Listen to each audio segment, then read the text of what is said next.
Assalamualaikum warahmatullahi wabarakatuh. Kami dari kelompok 8 membahas tentang rencana anggaran biaya pendidikan. Suatu sekolah atau organisasi harus bisa memikirkan dan merencanakan, membuat tujuan dan fungsi pendidikan yang jelas, yang sesuai dengan ketentuan sekolah atau organisasi. Hal ini bertujuan agar sekolah mendapatkan mutu beserta koefisien untuk mencapai tujuan tersebut. Maka sangat pentinglah pemrograman dan perencanaan kegiatan yang akan dilakukan. Rencana kegiatan anggaran berdasarkan kepada 1. Peraturan Pendidikan Nasional Nomor 24 Tahun 2007 tentang sarana dan prasarana untuk sekolah yang terdiri dari 8 standar. Yang kedua, berdasarkan rapor pendidikan. 8 standar nasional pendidikan itu terdiri dari 1.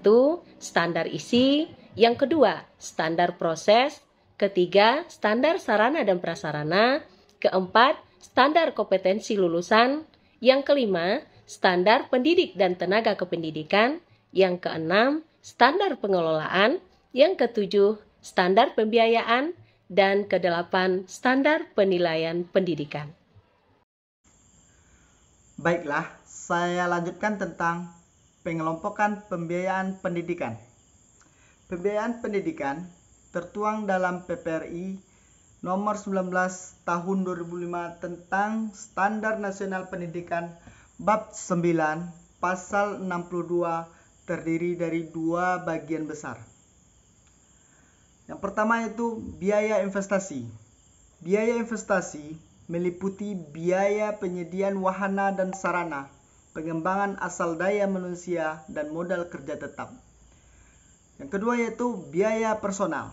Biaya personal meliputi biaya pendidikan yang harus dikeluarkan peserta didik untuk bisa mengikuti proses belajar secara teratur dan berkelanjutan.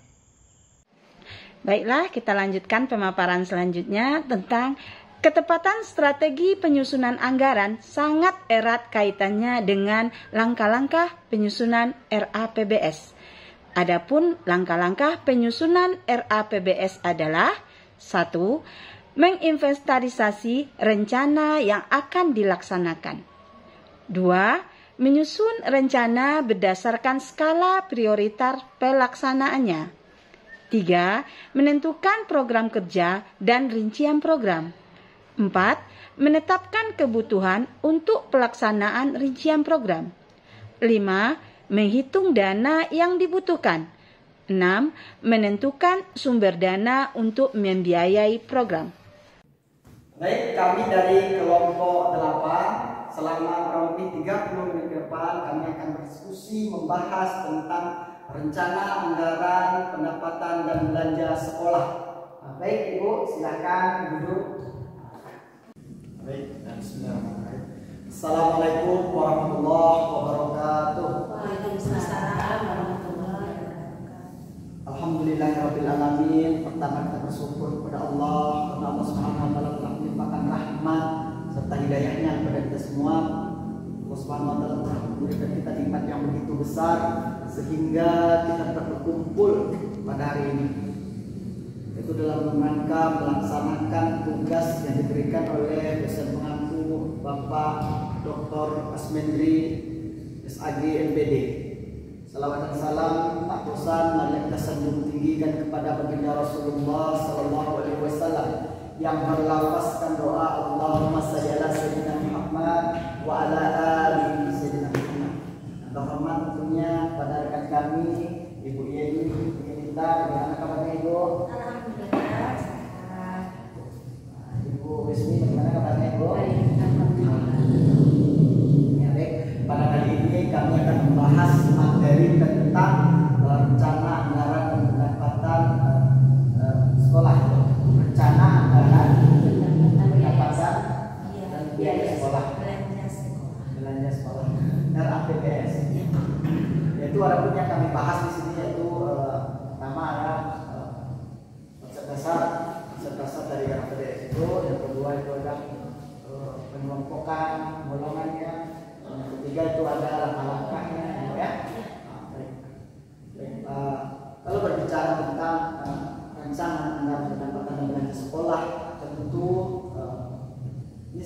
penting sekali diadakan di setiap sekolah. Tujuannya baru untuk agar lebih terarahnya manajemen keuangannya. Segala program yang dilaksanakan lebih terarah, lebih ada panduan daripada sekolah tersebut. Baik, langsung saja Ibu kepada Ibu Resmi. Ibu bagaimana PBS di sekolah? Baik Pak Ria, ini mencoba menjawab ya Pak.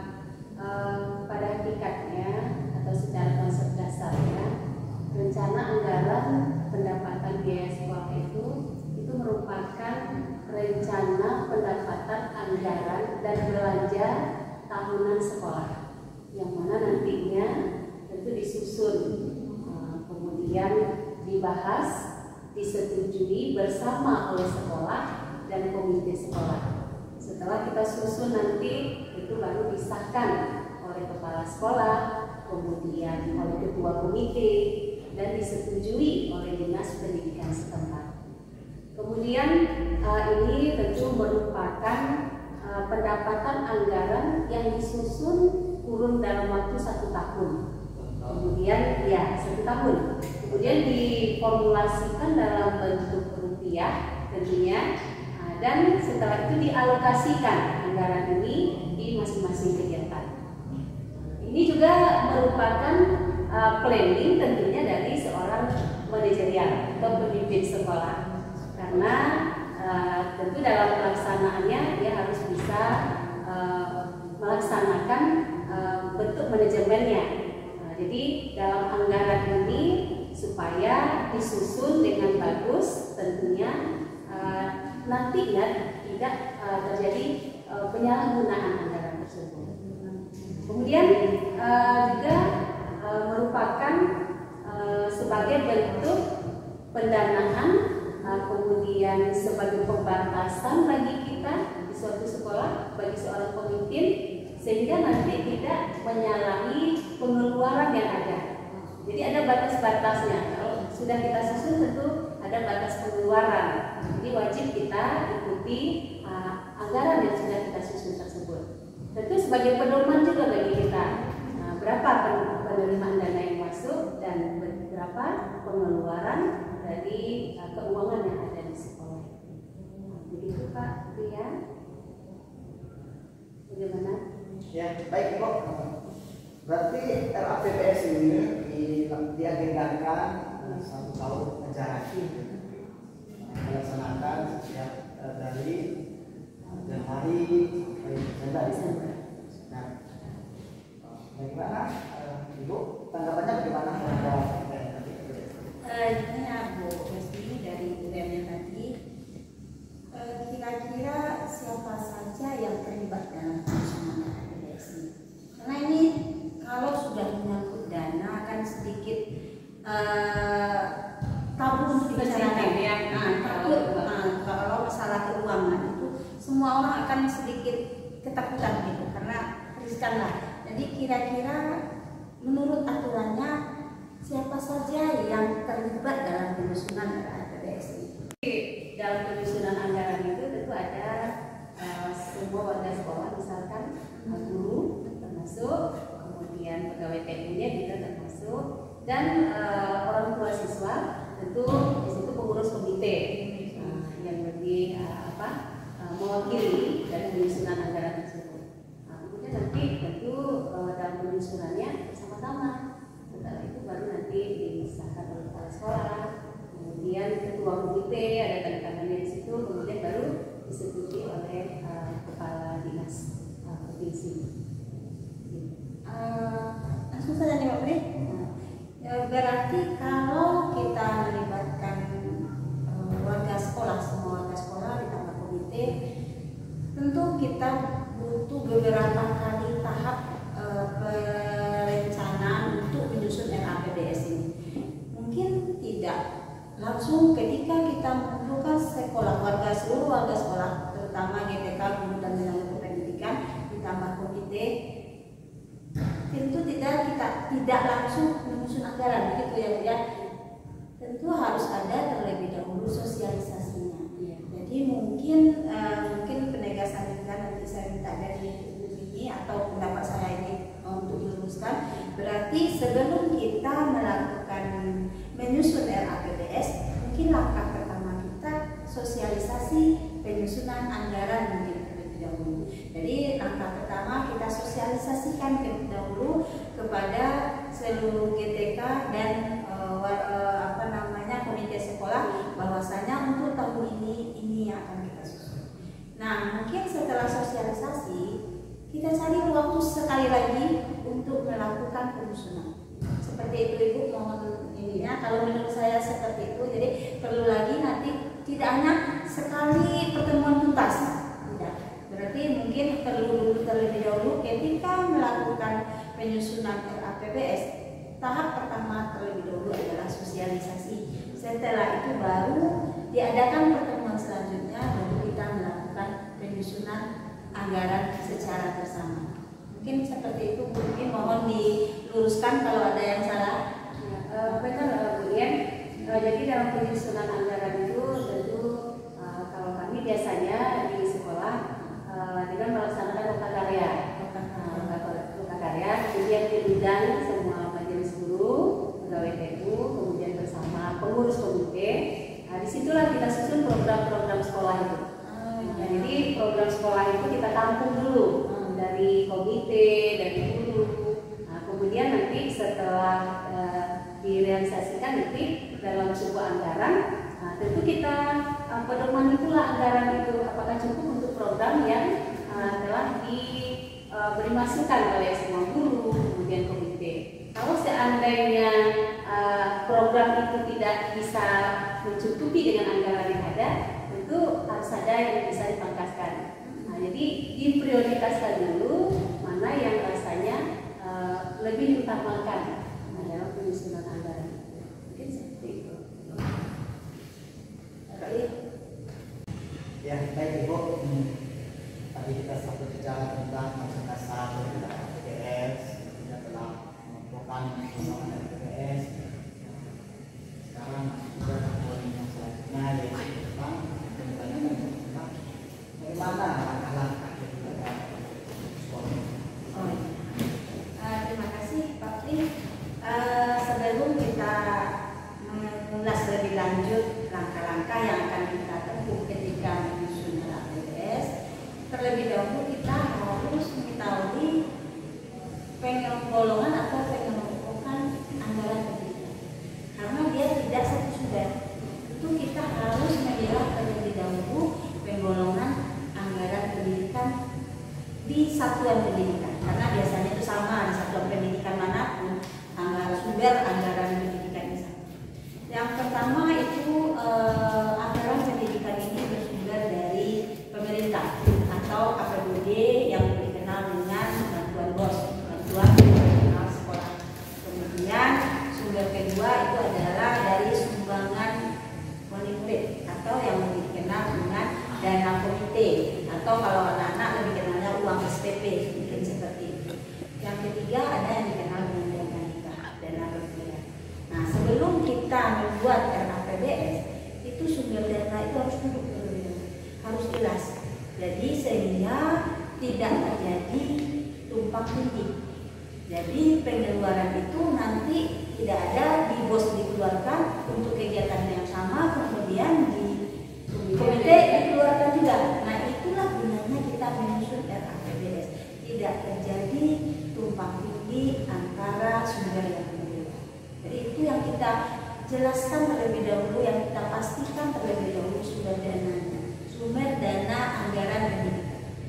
Jadi pertama tadi dari APBD atau APBN atau APBD atau dari pemerintah, kemudian dari komite dan kemudian kita. Nah, selanjutnya baru kita masuk ke tahap menyusun RAPBS. Lalu kita masuk ke tahap menyusun RAPBS, rencana anggaran pendapatan belanja sekolah. Yang pertama itu adalah kita dalam menyusun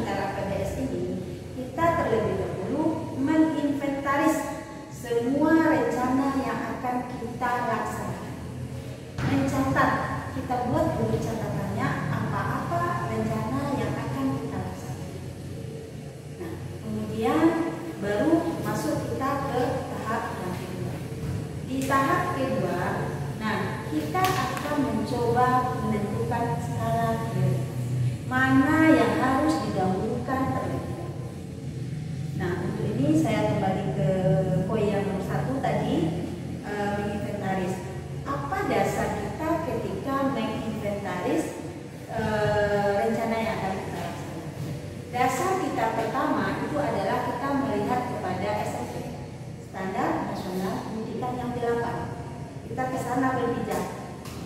Standar pertama itu SKL, standar kompetensi lulusan, apa-apa di sana yang kita butuh untuk ditingkatkan, apa-apa di sana yang kita harus mengeluarkan dana. Karena ujung-ujungnya nanti adalah meningkatkan kompetensi lulusan. Nah, itu standar kita, acuan kita ketika menentukan rencana apa yang akan dibuatkan ini. Nah, kemudian seiring dengan perkembangan Kemendikbud, bahwasanya sekarang itu lebih dikenal lagi semenjak tahun 2020 itu dikenal lagi yang istilah adanya rapor pendidikan. Nah, rapor pendidikan ini sudah menjadi acuan pedoman pula dalam penyusunan anggaran. Karena setelah dimunculkan oleh pemerintah bahwasanya ketika kita menyusun anggaran, kita harus berpedoman kepada perencanaan berbasis data. Jadi PBD. Jadi perencanaan berbasis data ini kita peroleh dari rapor pendidikan sekolah satuan pendidikan masing-masing. Nah, di rapor pendidikan itu akan tergambarlah keadaan sekolah masing-masing satuan pendidikan. Akan tampak di situ bagian mana yang harus ditingkatkan, bagian mana yang sudah mencapai capaian, bagian mana yang harus diperbaiki. Nah, disitulah ketika menyusun RAPBS kita berpedoman kepada rapor pendidikan kita. Nah, itu langkah yang setelah dari rapor pendidikan tadi dari nomor 1 kita menginventaris, baru kita lanjut nantinya adalah menentukan skala prioritas. Jadi bisa jadi dari rapor pendidikan itu banyak program yang mesti kita laksanakan dan membutuhkan dana untuk melaksanakan. Tidak menutup kemungkinan ada 5, 6, 7 atau bahkan 10 program. Nah, harus kita sesuaikan dengan dana kita yang ada. Nah, untuk itu makanya tim sekolah atau seluruh warga sekolah harus tahu tidak semua program sekolah bisa dilaksanakan perbaikannya. Jadi kita harus yang ketiga adalah menentukan skala prioritas yang akan kita tangani, yang akan kita masukkan ke dalam RAPBS tadi. Nah, itu menentukan skala prioritas. Setelah ditentukan skala prioritas, nanti itu adalah masuk kita ke langkah yang ketiga. Sudah nampak skala prioritasnya, baru kita tentukan program kerjanya. Untuk yang sudah diprioritaskan tadi, mana program kerjanya. Nah, setelah ditentukan program kerjanya, baru kita rincian program namanya. Apa-apa rincian program untuk program yang harus dimasukkan ke dalam RAPBS. Contoh, saya contohkan ketika menganalisa rapor pendidikan, di poin A1 itu adalah kemampuan literasi. Nah, nampak di capaian tahun 2022, tampak di situ peserta didik kurang dalam kompetensi memahami teks informasi. Kemudian di situ tampak pula kurang kompetensi peserta didik dalam memahami teks sastra. Nah, itu adalah rincian program. Nampak di situ bahwasanya ini untuk meningkatkan kompetensi literasi harus ada program yang akan kita lakukan. Pertama, saya contohkan menambah kompetensi atau meningkatkan kompetensi guru bahasa Indonesia. Itu langkah pertama. Butuh biaya untuk meningkatkan kompetensinya. Yang kedua, guru bahasa Indonesia mengikuti pelatihan tingkat provinsi. Nah, kita anggarkan untuk tahun ini 2 orang guru bahasa Indonesia harus mengikuti pelatihan tentang pemahaman literasi. Kemudian yang ketiga, menambah jumlah buku teks sastra, menambah jumlah buku informasi di perpustakaan. Jadi tampak di situ bahwasanya nampak program kerja kita untuk ini dia rinciannya. Nah, sudah jelas, sudah kita buat poin ketiga menentukan rencana program kerja, baru kita tentukan berapa untuk satu program kerja, berapa kebutuhan. Contoh, kalau untuk mengikuti pelatihan berapa orang guru tahun ini kita prioritaskan untuk itu yang katakan menentukan kebutuhan. Kemudian untuk meningkatkan kemampuan literasi, menambah jumlah buku di perpustakaan.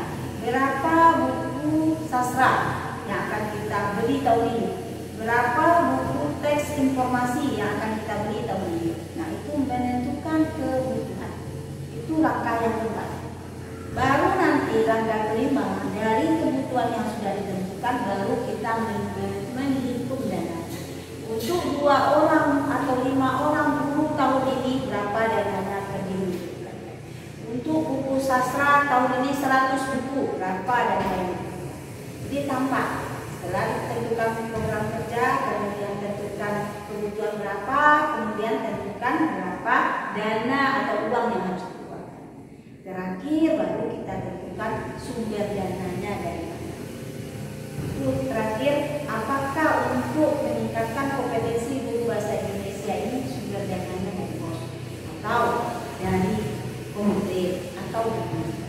Jadi itulah 6 langkah yang betul-betul harus kita taati ketika kita menyusun RAPBS, sehingga diharapkan sekali tidak terjadinya kesenjangan antara perencanaan dengan realnya nanti kita laksanakan. Kemudian tidak terjadi kesenjangan antara jumlah yang diterima atau pendapatan dengan penganggaran yang harus diambil.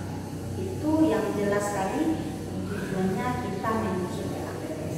Tidak terjadi kesenjangan antara pendapatan dan mungkin seperti itu saya tentang menyusun langkah-langkah menyusun RAPBS. Jadi rencana anggaran pendapatan dan belanja sekolah ini sebelum kita melakukan langkah-langkahnya apa, kita mengetahui dahulu sumber dananya dari mana. Jadi rancang anggaran pendapatan dan belanja sekolah ini dikemas dalam bentuk tabel biasanya. Di mana di sana ada rincian berapa kebutuhan seperti itu ya. Ya. Baik, ini seandainya di tengah perjalanan dalam anggaran pendapatan dan belanja sekolah terdapat ketimpangan atau tidak sampai atau berlebih seperti itu, bagaimana mengatasinya? Apakah boleh dilanjutkan atau kita berhutang atau bagaimana? Mungkin untuk ini Bu Yuni bisa bantu menjawabnya. Jadi kalau seandainya di tengah jalan ini Pak ya, tidak sesuai dengan rencana program kita. Nah, jadi tentu ada nanti dilaksanakan revisi anggaran. Itu nanti dikasih oleh orang dinas pendidikan waktu untuk merevisi rencana anggaran semula. Kemudian kita susun kembali apa program yang harus kita masukkan itu. Kemudian tentu kita lihat pula jumlahnya kembali. Kalau seandainya dia berlebih atau kurang, itu harus kita sesuaikan. Mana program yang diprioritaskan dahulu itu kan tadi kaji kemudian ya harus diutamakan program yang diprioritaskan atau yang benar-benar kita harus diutamakan terlebih dahulu. Nah, itu tentu ada program yang akan dikurangi nanti. Itu ada yang ditambah, itu ada yang dikurangi. Itu revisi dari anggaran tersebut. Belum menambahkan Pak Bu, berarti intinya dari tadi merevisi anggaran sah-sah saja. Ya boleh. Berarti boleh. Merevisi anggaran RAPBS itu sah untuk dilakukan. Karena itu tadi kemudian kan bersifat rencana, padahal rencana itu boleh direvisi. Itu dilakukan Ya, ini untuk diketahui oleh semua orang Bu ya. Jadi tidak harus apa yang kita rencanakan pertama harus itu. Nah, nanti sampai pada akhir tahun anggaran tidak seperti itu. Jadi boleh direvisi di pertengahan anggaran. RAPBS itu adalah rencana anggaran dan belanja sekolah, yang mana RAPBS ini dilakukan atau diagendakan selama 1 tahun anggaran, yang mana dilakukan pada bulan Januari sampai dengan Desember. Nah, tentunya RAPBS ini dilakukan sebelum tahun anggaran, ya. Nah, boleh Oktober ataupun November seperti itu. Pokoknya sebelum tahun anggaran itu telah melakukan RAPBS seperti itu. Nah, jadi dalam melaksanakan atau langkah-langkah dari RAPBS ini tadi telah dijelaskan sama Ibu Yenita, yaitu yang pertama kita mengetahui dulu sumber dana. Ada sumber dana dari pemerintah yang berbentuk Dana BOS, dan juga dari sekolah berbentuk SPP atau komite sekolah. Baik, dalam langkah-langkah tersebut, langkah-langkah RAPBS itu yang perlu diketahui yaitu kita harus melakukan inventarisasi, yaitu mencatat apa-apa program yang harus dilaksanakan. Terus dari itu, langkah yang kedua yaitu kita harus skala prioritas. Artinya kita harus memprioritaskan yang lebih diutamakan. Baik, mungkin sampai di sini pembahasan kami tentang rencana anggaran dan pendapatan sekolah. Kalau ada kesalahan kami saat menampilkan atau membahas tentang rencana anggaran dan pendapatan sekolah, kami mohon maaf. Kami akhiri. Wabillahi taufiq wal hidayah. Assalamualaikum warahmatullahi wabarakatuh.